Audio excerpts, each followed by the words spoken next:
story this morning is so interesting because what the story seems like it should be about is not really what it's about, and that's really too bad. It doesn't start well, really. It says that Jesus was taking a walk with his disciples, and as they were walking down this path or this road, there was a man who was sitting by the side of the road, a man who was blind, a man who was born blind, and had probably been sitting there day after day after day. And so the first thing the disciples do is they pose this question to Jesus. They say, well, is this man blind because he sinned or because his parents sinned? Which seems like an odd response as you're walking down the road and you see someone and you gather around him and you start talking about him as if he's not there. And that you're asking these questions, and Jesus pointed that out to them.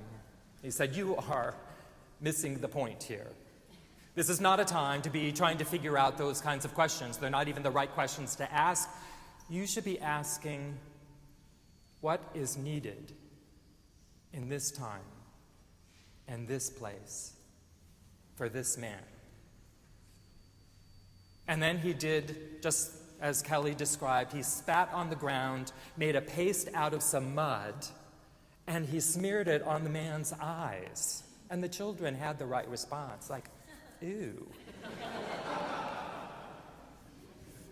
What a strange thing to do. And so here was this blind man with his eyes caked with mud, and Jesus said, go wash in the pool at Siloam. Go wash in the pool. And someone must have had to lead him there. And they did, and he washed the mud away from his eyes. And he could see.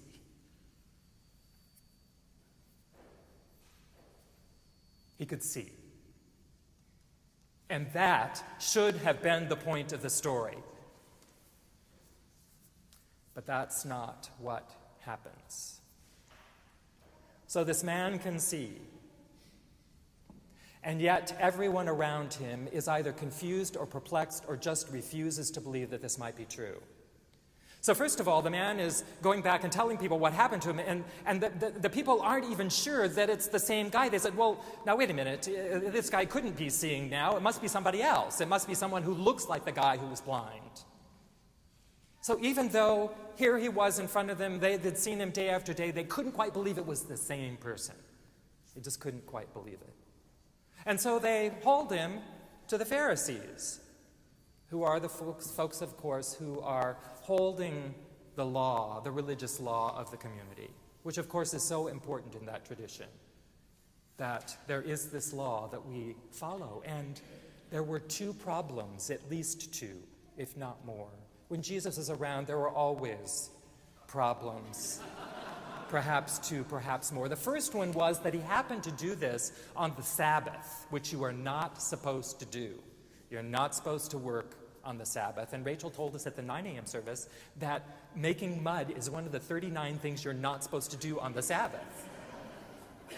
You're not supposed to be doing this on the Sabbath. And the second thing is, like, where does your power, where does your authority come from to do this? Is this the work of God, or is it something else? Now, the Pharisees already knew about Jesus, and they already knew that people were saying that he was the Messiah, and they had already decided that this could not be true, and if someone believed it was true, out they would go. And so they asked the man, tell us what happened. And the man told them, well, the mud washed, and now he can see. This could not be the work of a man of God because he did it on the Sabbath, they said to him. And then they said, well, what do you think of him? And the man said, I think he was a prophet. Just saying. Well, this wasn't enough. So they decided to bring his parents in to talk to his parents about this. And they said, well, is this the man? Is this your son? Was he blind before? Now he can see? And the parents said, well, yes, that is our son. And yes, he was blind. And now it seems like he can see. But that's all we know about it. And that's all we're going to say because they were afraid that if they took the side that their son had been cured in some strange and miraculous way by the Messiah, that they could be kicked out of the community. They were afraid to name what they saw to be true. And so they brought the man who had been blind back again. Tell us again what you think has gone on. And the man said, I don't know. I really don't know how this all worked, but here's one thing I do know. I was blind, and now I could see. And the debate went on. And finally, the Pharisees decided to kick this man out of the community, out of his faith community. And Jesus heard that, and he went and he found him. And he said, Do you believe in the Son of Man? And the guy said, well, yes, if you show me who this person is, I will serve him. I will believe. And Jesus said, it was me. It was me who did that. And then the man said, oh, now I recognize your voice.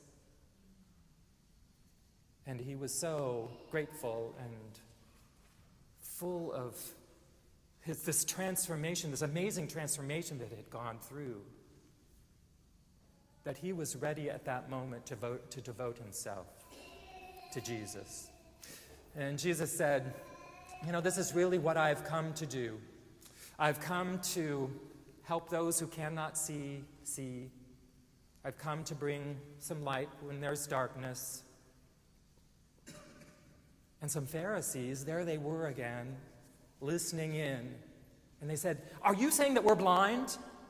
They said this to Jesus, and they must have been at a really accusatory tone. Are you saying we're blind? And Jesus said, well, if you really were blind, you'd have a good excuse. But you're not. And therefore, you are responsible for all the things that you can't see. This man was born blind, and then he could see, but others seem to have lost their sight.